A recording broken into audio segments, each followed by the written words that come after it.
Bienvenue dans ma deuxième demeure.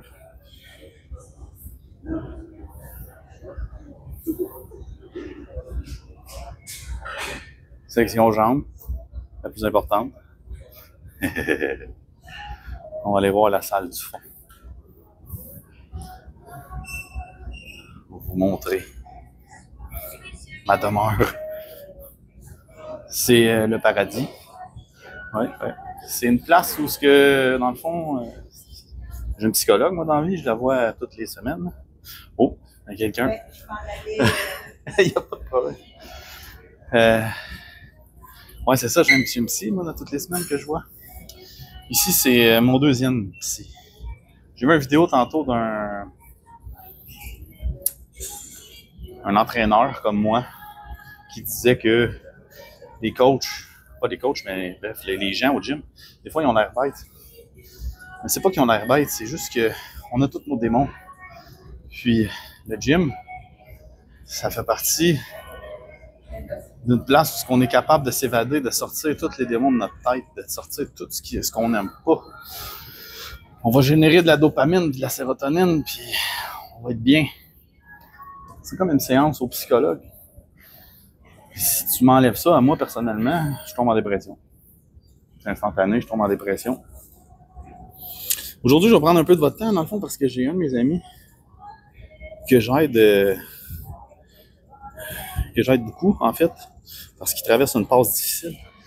Puis, je voulais prendre le temps de vous dire, faites attention à qui vous laissez rentrer dans votre vie. C'est très important de savoir analyser les gens. On vit dans un monde dégueulasse. Puis, ça fait que, comme mon chum, dans le fond, il a rencontré sa blonde, son ex-femme, en fait. Puis, elle travaillait dans le milieu du sexe, puis il a jamais dit. Mon chum, il a fait une thérapie, lui aussi, et il a failli s'enlever la vie. Ouais, parce que c'est des choses fréquentes qui arrivent, ça, quand tu t'en vas en thérapie, puis tu vois les gens qui passent là. D'un, tu te rends compte que la drogue, c'est le démon. C'est le démon, le crack, surtout, c'est épouvantable. C'est vraiment le démon. Puis, tu te rends compte à quel point le monde est brisé. Puis ce qu'on a en commun, tous ces belles personnes-là, justement, comme moi, on est des gens hyper sensibles, très, très émotionnels.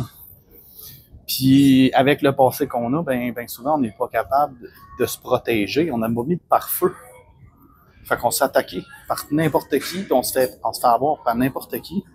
Puis on se fait détruire vraiment intensément parce que nous, on est des gens vrais. Souvent, on est très, très axés sur nos émotions, sur nos valeurs, puis on veut sauver le monde. Parce qu'on pense, moi personnellement, j'ai pensé longtemps que les gens sont pas fondamentalement mauvais, c'est impossible. Tu peux pas être mauvais comme ça. Puis des fois, tu te rends compte de ce que les gens y ont vécu, puis tu comprends un peu comment ça se fait qu'ils sont comme ça. Mais tu sais, comme moi, j'ai eu une enfance extrêmement difficile, comme j'expliquais dans mon autre vidéo. Extrêmement difficile, puis j'ai été en mode survie toute ma vie. J'ai pas appris à mettre des pare-feux. Mon chum non plus, lui, il a pas été capable, il a pas appris ça. Fait qu'aujourd'hui, tu sais, il a passé proche de se suicider.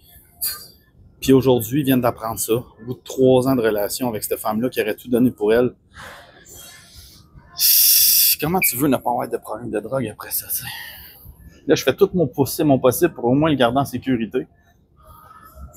Parce que bien évidemment, il est sa rechute.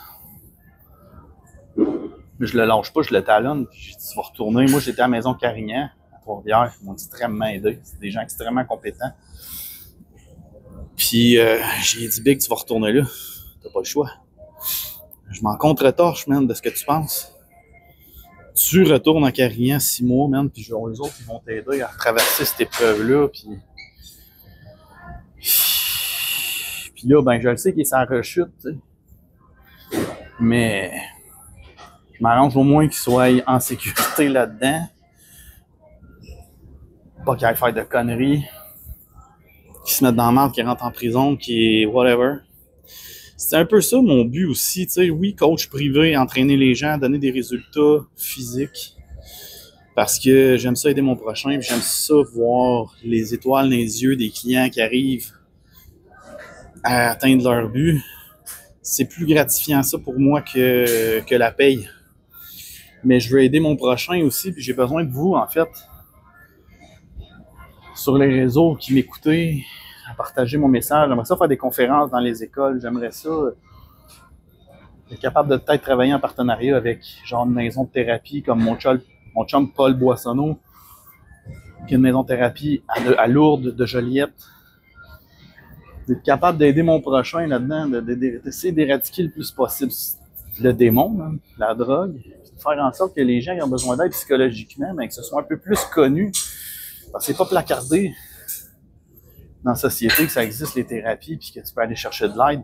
Puis en tant qu'homme, bien souvent, on est drillé à comme ta gueule, man, puis tes émotions, mets ça de côté, mais la réalité, c'est que si t'es un vrai homme, tu vas les vivre, tes émotions, puis t'as le droit de pleurer, puis t'as le droit de demander d'aide, c'est pas une faiblesse. C'est pas une faiblesse de demander de l'aide, au contraire, c'est d'être crissement fort. Puis moi, ben j'aimerais ça, comme, vraiment aider mon prochain pour de vrai. On m'a sauvé la vie, j'ai envie de sauver celle des autres, par pur humanisme, parce que j'aime mon prochain, puis que je veux le bien de tout le monde. Fait que sur ça, je vous souhaite une super journée. Moi, je viens de finir mes épaules.